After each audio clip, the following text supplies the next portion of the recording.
Hans Thomastow, FightHype.com, here with Andre Rozier. My brother, how you doing? What the deal, nephew? Nothing much, man. Feeling good today, man. Feeling good. I know you was in the building for Joe Smith versus Beterbiev. What did you think of Beterbiev performance, man? He was King Kong. Actually, no, let me pull that one back. He was Godzilla, because Godzilla was roughing up my King Kong in the movie. So he was Godzilla. I mean, he was a monster. Did it surprise you the way it ultimately went down? I was a little surprised. I thought that Joe would be a bit more durable, because I've seen him throughout his entire career. It's always been tough. Can't knock him off his feet. And here we go. Beterbiev knocked him down a few times. You know, with the shots that Joe got hit with, Joe recently came out and said, you know, he got hit like by the ear, equilibrium was thrown off. Can you kind of explain to everybody, you know, how hard is it to recover when you get hit with a shot like that? Well, what it is that when you get one of those ear shots, or one of the back to the head shots, what it does is it throws off your balance. The equilibrium fluid in your ear canals is disrupted, and it's all over the place. That's why you see them having trouble standing up. And I think it was one time that Beterbiev hit him in the back of the head, which I didn't like. But other than that, those shots were vicious and on point.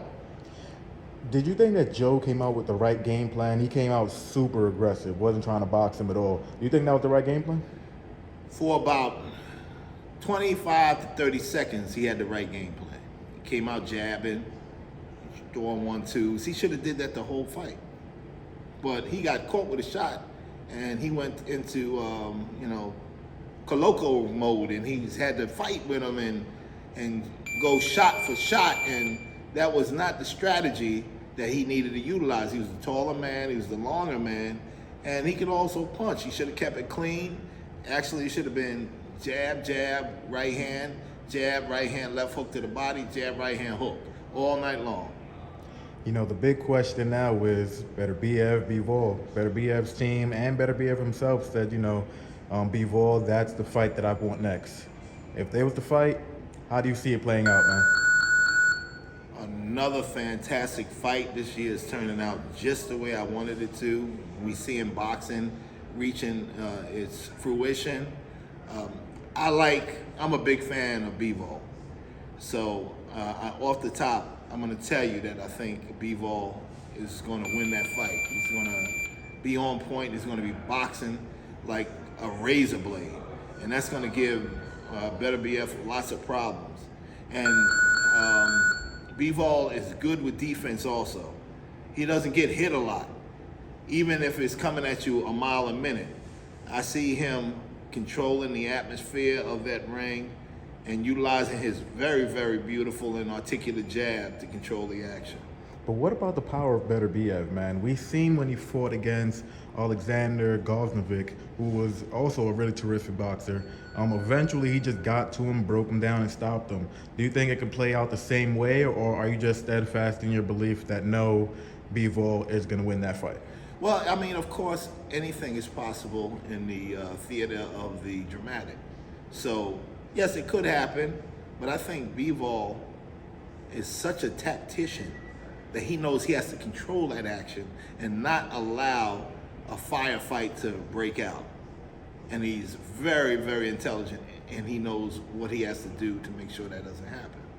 Question for you. I know all along you was always picking Bivol over Canelo, but do you think Canelo would fare better against Beterbiev style-wise? Absolutely not. Absolutely not.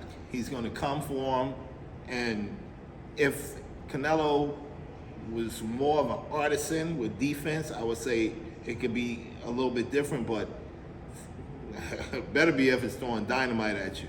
I see that as a long night for Red. Let's just say they were to fight, though. Do you think Beterbiev would get the stoppage against Canelo, or do you think Canelo's chin is a little bit too granite to go down? That's a really good question, nephew. I think that Canelo has a world-class chin.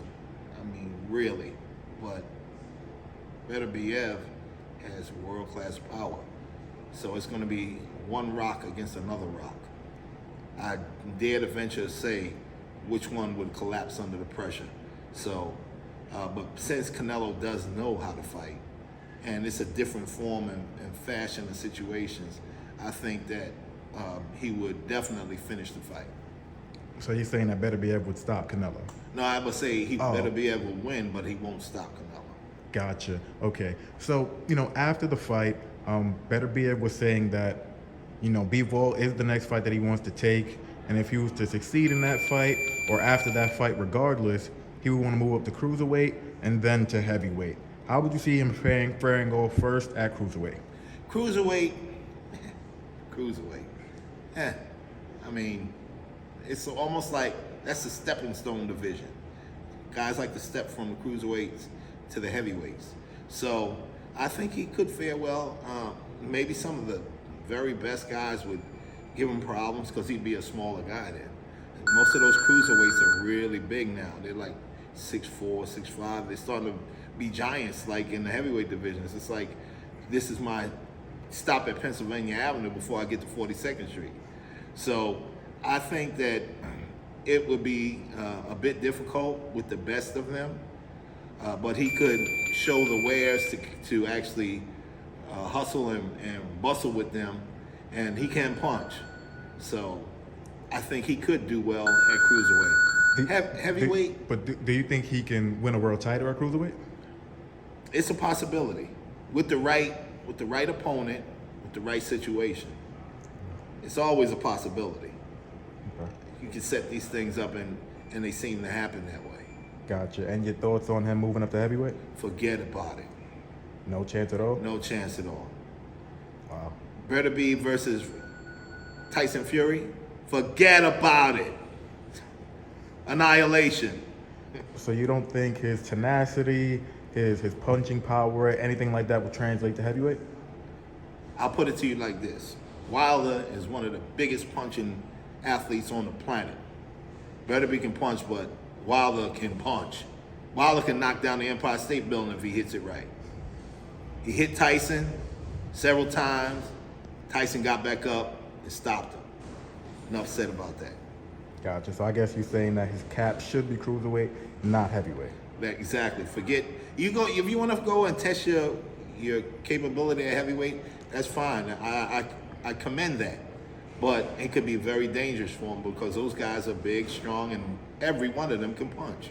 Well, I gotta ask you because he did fight Usyk in the amateurs. He fought him 3 times. He beat him the first time, and then Usyk beat him two times after that. So he was 1-2 against Usyk, who is right now the heavyweight champion of the world. You don't think that amateur pedigree against Usyk can translate in a future fight between them? No, because time has on different physicalities in these men. Usyk was always a bigger guy anyway. He was a big guy. Even for cruiserweight, he was a big guy. Not so much a heavyweight, but big enough to be the man because he's the heavyweight champ of the world. So there's a size disparity, and it will make itself apparent without a doubt. I gotta ask you, let's just say that David Benavidez was to move up. I know you told me before in the past that you do see him moving up to 175 in the somewhat near future. If he was to match up with Beterbiev, how would that fight go down? I love that fight. David Benavidez is one of my favorite fighters. He has it all. Tenacity, volume, articulation. And he's mean. Mean. He wants to get you in trouble. I think David at 175, he'll be bigger. He'll be even more strong than he'll be a lot stronger than he is at 168. And his volume won't decrease. That spells trouble for a lot of people, even Beterbiev.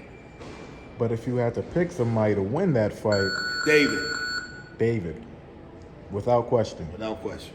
So do you believe if he was to move up to 175 right now, he would be the best at 175, even better than a guy like Bivol? Yes.